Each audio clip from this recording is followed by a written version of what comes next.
नमस्कार, मैं हूं अंजू पंकज। बहुत बहुत स्वागत है आप सबका। अरविंद केजरीवाल और उनके झूठ का पुलिंदा। एक झूठ उन्होंने बोला हो तो बात भी समझ में आती है, क्योंकि राजनेताओं पर ये आरोप लगते हैं कि वो अपने फायदे के हिसाब से अक्सर बातों को घुमा फिरा कर पेश करते हैं और झूठ भी बोल देते हैं। लेकिन अरविंद केजरीवाल के तो झूठों की एक लंबी चौड़ी फेहरिस्त है। बच्चों की कसम खाता हूं राजनीति में नहीं जाऊंगा, कसम खाता हूं कांग्रेस के साथ कभी गठबंधन नहीं करूंगा, ना गाड़ी चाहिए, ना बंगला चाहिए, ना सिक्योरिटी चाहिए। ये तमाम बातें वो बोलते थे राजनीति में आने से पहले।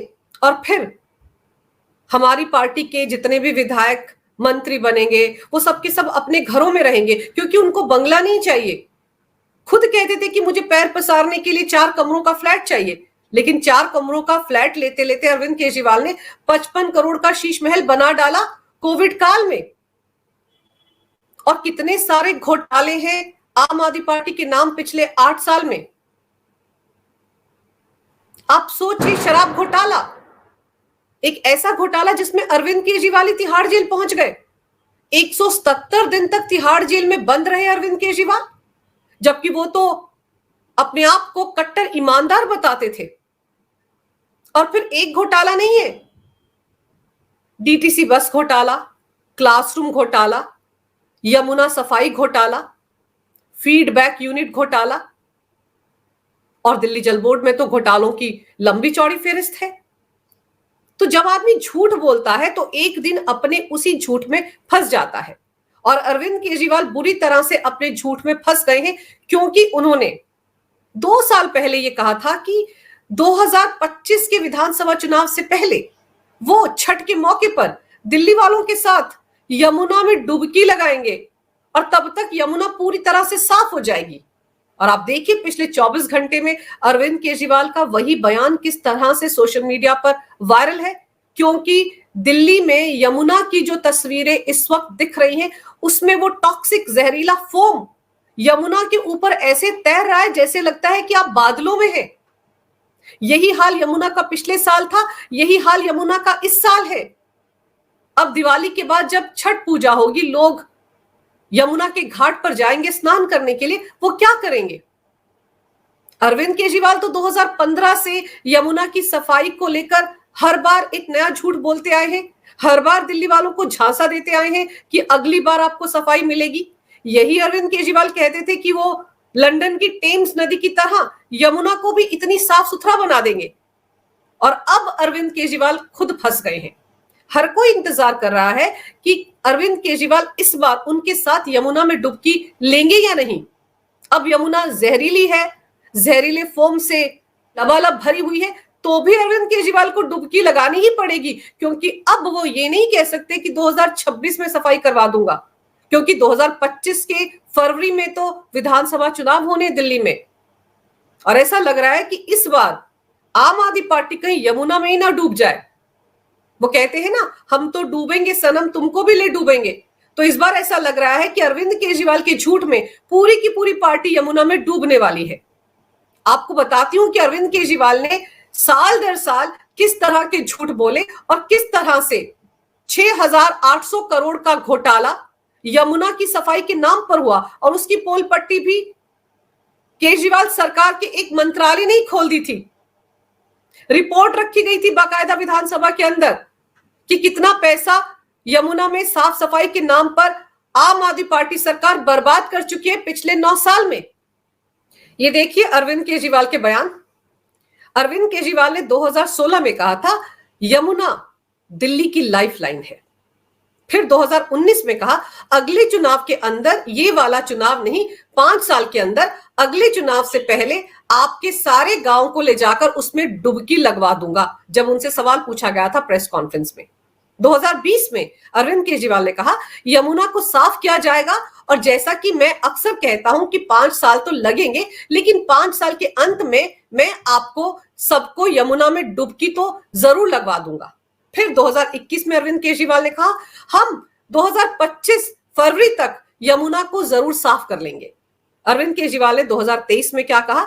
मैंने आपको एक प्रॉमिस किया हुआ है कि अगले चुनाव से पहले यानी कि 2025 के चुनाव से पहले आपके साथ यमुना में डुबकी लगाऊंगा, वो कर दूंगा पूरा। हाँ, 2025 का जो चुनाव है उससे पहले। तो 2025 का चुनाव तो अब सिर पर खड़ा है। 5 या 6 महीने के बाद दिल्ली में विधानसभा चुनाव होना है। तो हर कोई ये चाहता है कि अरविंद केजरीवाल जो साल दर साल यमुना सफाई के नाम पर लॉलीपॉप देते आए दिल्ली वालों को, इस बार वो फोम वाले पानी में डुबकी लगाकर दिखा दे दिल्ली वालों को। 9.5 साल तक अरविंद केजरीवाल दिल्ली के सीएम रहे हैं। अभी हाल ही में पिछले महीने उन्होंने इस्तीफा दिया है, और किन हालात में इस्तीफा दिया है वो दिल्ली ही नहीं, पूरा देश नहीं बल्कि पूरी दुनिया जानती है। तो सवाल ये उठता है कि अरविंद केजरीवाल पिछले 9.5 साल से क्या कर रहे थे? लॉलीपॉप क्यों थमा रहे थे दिल्ली की जनता को कि यमुना को वो बिल्कुल साफ सुथरा कर देंगे, उसमें डुबकी लगाएंगे, टेम्स नदी की तरह बना देंगे? और जो पैसा हर साल बजट में वो यमुना की सफाई के नाम पर एलोकेट करते थे, उस पैसे का क्या हुआ? आपको याद दिलाती हूं कि पिछले साल 2023-24 के लिए जो बजट पेश किया था केजरीवाल सरकार ने, तब यमुना की सफाई के लिए 1028 करोड़ रुपए एलोकेट किए गए थे। इस दौरान सीएम केजरीवाल ने वादा किया था कि अगले चुनाव तक यमुना इतनी साफ हो चुकी होगी कि वो इसमें डुबकी लगाएंगे। तो 2024 ही तो चल रहा है, तो बताएं ना अरविंद केजरीवाल की 1028 करोड़ रुपया कहां गया, कहां पानी की तरह बहा दिया, कौन सा घोटाला उसके नाम पर हुआ और किस किस की जेब में ये 1028 करोड़ गए? अगर ये 1028 करोड़ रुपए यमुना की सफाई पर खर्च किए गए होते तो ये झाग वाला जहरीला पानी यमुना में नजर नहीं आता। और फिर आपको याद होगा कि दिल्ली सरकार के पर्यावरण विभाग ने ही यमुना की सफाई को लेकर एक रिपोर्ट पेश की थी दिल्ली विधानसभा में। उसमें 2017 से 2021 तक 6,856.91 करोड़ रुपए खर्च किए जाने का पूरा ब्यौरा दिया गया था। हर साल नदी की सफाई पर 1000 करोड़ रुपए से ज्यादा खर्च करने के बावजूद डीपीसीसी की रिपोर्ट बताती है कि दिल्ली में यमुना नदी पूरे साल प्रदूषित रहती है। फरवरी 2023 में जारी डीपीसीसी की एक रिपोर्ट के मुताबिक जिस जगह पर नदी शहर से बाहर निकलती है, उस जगह पर नदी के जल में फीकल कॉलिफॉर्म सामान्य से 500 गुना ज्यादा पाया गया। तो किसकी जिम्मेदारी है यमुना के पानी को साफ करने की? और ये फीकल कॉलिफॉर्म पानी में ना हो, कम से कम मात्रा हो इसको रोकने की जिम्मेदारी आखिर किसकी है? और हर साल जो 1,000 करोड़ रुपए बर्बाद किए गए यमुना में साफ सफाई के नाम पर, वो पैसे किसी की जेब में तो गए।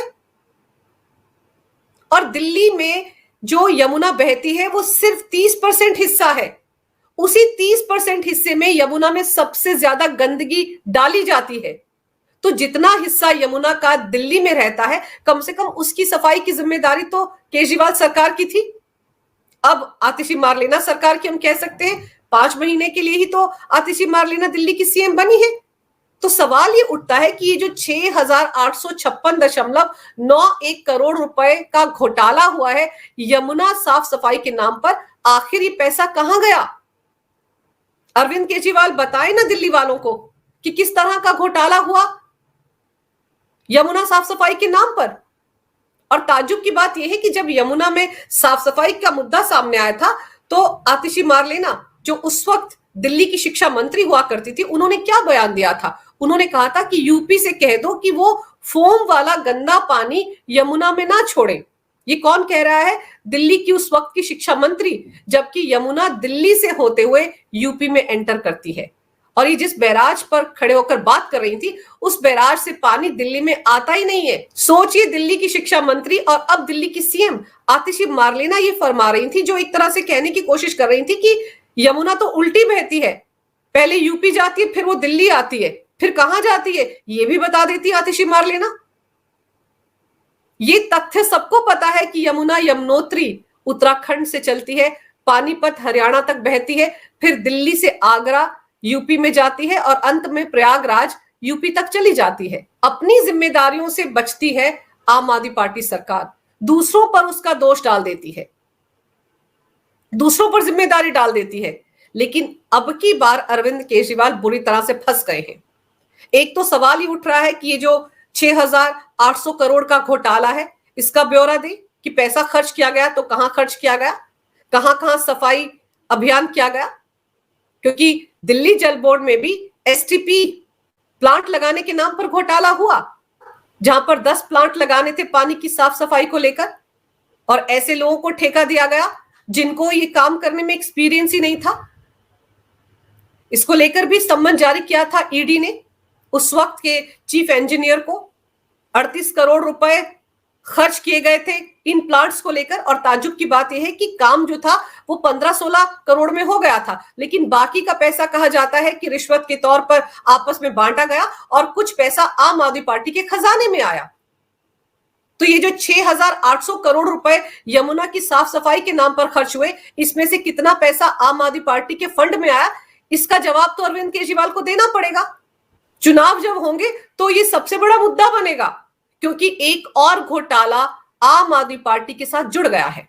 और फिर शुक्रवार को अरविंद केजरीवाल को राहत की खबर यह भी मिली कि उनका पुराना साथी, दिल्ली का पूर्व जेल मंत्री, दिल्ली के पूर्व स्वास्थ्य मंत्री, दिल्ली के पूर्व पीडब्ल्यूडी मिनिस्टर सत्येंद्र जैन को राउज एवेन्यू कोर्ट से जमानत मिल गई। राउज एवेन्यू कोर्ट ने जमानत देते हुए कहा कि अभी ट्रायल के जल्द खत्म होने के आसार नहीं है, सत्येंद्र जैन जमानत के हकदार है, लेकिन कोर्ट ने शर्तें लगाते हुए सत्येंद्र जैन को जमानत दी है और उनसे कहा है कि वो जमानत के दौरान जब बाहर जाएंगे तो गवाहों से संपर्क नहीं करेंगे, मुकदमे को प्रभावित नहीं करेंगे और भारत से बाहर यात्रा भी नहीं कर पाएंगे। सत्येंद्र जैन को इस मामले में मई 2022 में ईडी ने गिरफ्तार किया था और उन्होंने सुप्रीम कोर्ट का दरवाजा भी खटखटा रखा है अपनी जमानत के लिए। और साथ ही साथ सत्येंद्र जैन को 50,000 का निजी मुचलका भी जमानत के लिए भरना पड़ा। जाहिर सी बात है, इस खबर के बाद आम आदमी पार्टी में तो बल्ले बल्ले होने लगा, क्योंकि अभी 2 दिन पहले अरविंद केजरीवाल जब उन्होंने जनसंपर्क अभियान शुरू किया, जब उन्होंने चिट्ठी लिखने का कार्यक्रम शुरू किया था, तो उस दिन भी वो इस बात का रोना रो रहे थे कि सत्येंद्र जैन भी मोहल्ला क्लिनिक खोलने के लिए तिहाड़ जेल भेजे गए, क्योंकि मोदी सरकार को उनके मोहल्ला क्लिनिक जिस तरह से वर्ल्ड क्लास सेवाएं वहां पर दी जा रही थी उससे नाखुश थे। मनीष सिसोदिया इसलिए तिहाड़ जेल भेजे गए मोदी सरकार की तरफ से क्योंकि उन्होंने स्कूल खुलवाए थे वर्ल्ड क्लास, और उनको इसलिए तिहाड़ जेल भेजा गया, यानी अरविंद केजरीवाल को, क्योंकि वो दिल्ली वालों को मुफ्त की रेवड़ियां बांट रहे थे। तो ये भी कहा था उन्होंने कि हम तो बाहर आ गए, लेकिन सत्येंद्र जैन तो अभी भी तिहाड़ जेल में सड़ रहे हैं। तो अब जब शुक्रवार को ये खबर आई कि सत्येंद्र जैन को राउज एवेन्यू कोर्ट से जमानत मिल गई, तो उसके बाद आम आदमी पार्टी में तो जश्न का माहौल था ही, लेकिन आम आदमी पार्टी के नेता मनीष सिसोदिया ने एक्स पर एक पोस्ट में कहा कि तानाशाह की तानाशाही को एक बार फिर तमाचा पड़ा है। झूठे और बेबुनियाद आरोप लगाकर सत्येंद्र जैन को इतने लंबे समय जेल में रखा, 4 बार उनके घर पर रेड की, लेकिन कुछ नहीं मिला। फिर भी पीएमएलए का झूठा केस बनाकर जेल में डालकर रखा गया। देश की न्यायपालिका को सच और न्याय का साथ देने के लिए धन्यवाद। सत्यमेव जयते, देश का संविधान जिंदाबाद। अब कोई पूछे मनीष सिसोदिया से कि अगर 18 महीने तक सत्येंद्र जैन तिहाड़ जेल में रहे और 17 महीने तक वो खुद शराब घोटाले में तिहाड़ जेल में रहे, तो उनको भी तो जेल में अदालतों ने ही डाला था, मोदी सरकार ने तो नहीं डाला था, क्योंकि ईडी और सीबीआई सबूत लेकर मोदी की अदालत में तो नहीं गए थे, वो तो Rouse Avenue court, Delhi high court और सुप्रीम कोर्ट में गए थे। सत्येंद्र जैन के मामले में भी जांच एजेंसियों ने सबूत जो थे वो देश की अदालतों के सामने रखे। जैसे सिसोदिया के मामले में, विजय नायर के मामले में, अरविंद केजरीवाल के मामले में, संजय सिंह के मामले में सारे सबूत ईडी और सीबीआई ने देश की अदालतों के सामने रखे। राउज एवेन्यू कोर्ट हो, दिल्ली हाई कोर्ट हो या सुप्रीम कोर्ट हो, तो देश की अदालतों ने वो सबूत देखने के बाद इन सबको तिहाड़ जेल भेजा और आज देश की अदालत ने ही उनको जमानत दी है। कहीं पर भी बीच में बीजेपी या मोदी सरकार नहीं आती है, लेकिन चूंकि इनको हर बार पीएम मोदी को टारगेट करना है, तानाशाह बताना है, तानाशाही के मुंह पर तमाचा पड़ा है, ये सारे डायलॉग लिखने हैं एक्स पर, इसलिए इस तरह की भाषा का इस्तेमाल करते हैं। इसी तरीके से अरविंद केजरीवाल हरियाणा विधानसभा चुनाव के दौरान भी लोगों को गुमराह कर रहे थे और ये चिट्ठी लिखकर भी दिल्ली की जनता को गुमराह किया जा रहा है कि अरविंद केजरीवाल, सिसोदिया, सत्येंद्र जैन तो दिल्ली के लोगों के लिए तिहाड़ जेल गए थे। ये नहीं बता पा रहे हैं अरविंद केजरीवाल, मनीष सिसोदिया और सत्येंद्र जैन की असलियत में वो मनी लॉन्ड्रिंग के आरोपों में तिहाड़ जेल गए थे। सबने अपनी अपनी जेबें भरी, आम आदमी पार्टी का खजाना भरा, आम आदमी पार्टी चुनाव कैसे लड़ेगी, फंड कहां से इकट्ठा होगा, ये सब कुछ किया, इसलिए ये तिहाड़ जेल गए थे। शराब घोटाला करने के लिए अरविंद केजरीवाल और सिसोदिया को दिल्ली की जनता ने नहीं कहा था, लेकिन ये शराब घोटाले में अंदर गए थे, क्योंकि जैसे सिसोदिया कह रहे हैं कि 4-4 बार रेड डाली गई ईडी की तरफ से सत्येंद्र जैन के घर पर, लेकिन कुछ नहीं मिला। तो हर कोई जानता है कि कोई टुच्चा सा टुच्चा चोर भी चोरी का सामान अपने घर पर नहीं रखता। तो बार बार ये दलील क्यों देते हैं आम आदमी पार्टी के नेता? और अगर अरविंद केजरीवाल, सिसोदिया और सत्येंद्र जैन सच में निर्दोष होते, उन पर लगाए गए आरोप बेबुनियाद थे, झूठे आरोप थे, कोई सबूत ईडी और सीबीआई के पास नहीं है, तो फिर बताएं ना कि सुप्रीम कोर्ट ने अरविंद केजरीवाल को जमानत देते वक्त ईडी के मामले में इतने कड़ी शर्तें उन पर क्यों लगाई? ऐसी शर्तें क्यों लगाई कि अरविंद केजरीवाल को इस्तीफा देना पड़ गया?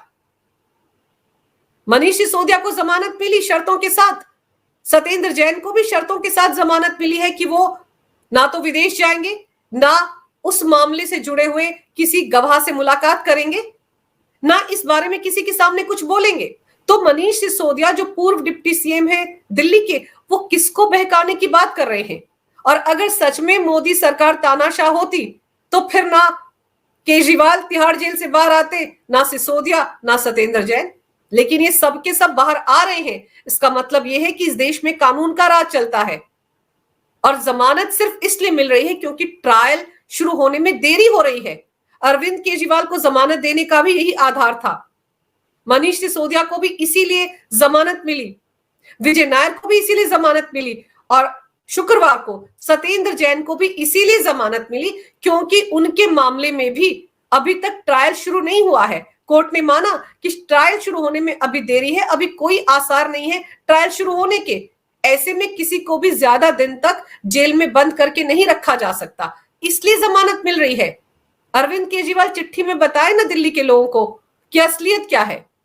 ये कह देना कि स्कूल बनवा दिए, मोहल्ला क्लिनिक बनवा दिए, मुफ्त की रेवड़ियां बांट दी दिल्ली वालों को, इसलिए ये तिकड़ी तिहाड़ जेल के अंदर गई थी, ये किसको बेवकूफ बना रहे हैं अरविंद केजरीवाल? लेकिन चलिए, दिल बहलाने के लिए गालिब ये ख्याल भी अच्छा है, लेकिन फिलहाल तो अरविंद केजरीवाल के गले की फांस बन गई है यमुना में जहरीली फोम। वैसे तो अरविंद केजरीवाल हर बार वादा करके मुकर जाते हैं, झूठ तो वो बड़ी सफाई के साथ बोलते हैं, इस बार भी बच निकलेंगे।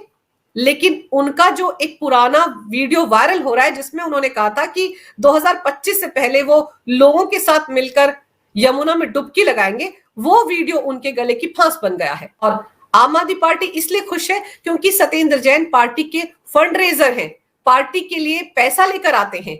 और अभी तो आम आदमी पार्टी को दिल्ली में विधानसभा चुनाव लड़ने के लिए भी पैसा चाहिए। अरविंद केजरीवाल ने अपने 2 गुर्गों को, विभव कुमार को और विजय नायर को, पंजाब भेज ही दिया है। वहां पर भगवंत मान सरकार के साथ मिलकर वो काम करेंगे, बल्कि यूं कहा जाए कि भगवंत मान के सिर पर उन दोनों को बिठा दिया गया है सिर्फ इसलिए ताकि वहां से फंड लाया जा सके, पैसा लाया जा सके दिल्ली में विधानसभा चुनाव लड़ने के लिए। तो अब सत्येंद्र जैन बाहर आकर अरविंद केजरीवाल की इस दिक्कत को भी दूर करेंगे। लेकिन अरविंद केजरीवाल के लिए सबसे बड़ी आफत यमुना का जहरीला पानी है, यमुना का फोम वाला पानी है। अरविंद केजरीवाल ये वादा करके फंस चुके हैं कि वो खुद डुबकी लगाएंगे 2025 से पहले यमुना के पानी में। तो अब दिल्ली वाले इंतजार कर रहे हैं कि अरविंद केजरीवाल किस दिन यमुना के पानी में उनके साथ डुबकी लगाएंगे। अब अगर अरविंद केजरीवाल वादे से मुकर जाते हैं और यमुना में डुबकी नहीं लगाते हैं तो यकीन मानिए जब दिल्ली में विधानसभा चुनाव होगा अगले साल की शुरुआत में, तो आम आदमी पार्टी पूरी की पूरी यमुना में ही डूब जाएगी। और एक और घोटाला अरविंद केजरीवाल के साथ चिपक गया है। सवाल पूछा जा रहा है कि जो 6,800 करोड़ रुपए यमुना सफाई के नाम पर बांटे जा रहे थे, आखिर ये पैसा कहां गया? अब अरविंद केजरीवाल को अपने कैंपेन के दौरान इस घोटाले पर भी सफाई देनी पड़ेगी, क्योंकि बीजेपी अब इस घोटाले को भी एक बड़ा चुनावी मुद्दा बनाएगी। अगर आपको ये वीडियो अच्छा लगे तो कृपया इसे लाइक करें, शेयर करें। अगर आप पहली बार मेरे चैनल पर आए हैं तो कृपया मेरे चैनल को सब्सक्राइब करना ना भूलें। मेरे चैनल को अपना पूरा समर्थन दें। ये वीडियो देखने के लिए बहुत बहुत धन्यवाद। नमस्कार। भारत माता की जय हो। वंदे मातरम और जय श्री राम।